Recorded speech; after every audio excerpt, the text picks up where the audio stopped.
చెప్పినప్పటికీ కూడా ఈరోజు ప్రజలు నవ్వుకుంటున్నారు, వాళ్ళని నవ్వుకుంటున్నారు.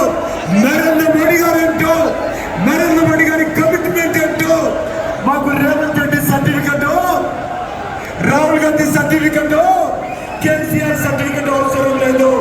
ఈ దేశం మనం పోటీ చేస్తా ఉన్నాం. తెలంగాణలో తిరిగి నరేంద్ర మోడీ గారు ప్రధానమంత్రి కావాలని అన్ని వర్గాల ప్రజలు ఈరోజు ఆకాంక్షిస్తూ ఉన్నారు.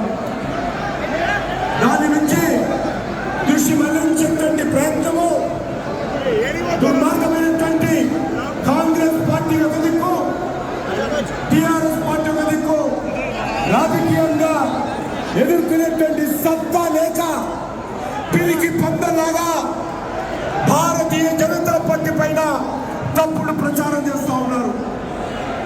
నిజంగా దమ్ము ధైర్యం ఉంటే కాంగ్రెస్ పార్టీ గత 6 నెలలుగా ఇచ్చినటువంటి 6 గ్యారంటీలు, 420 హామీలు ఏం అమలు చేశారో, ఏ రకంగా అమలు చేయబోతున్నారు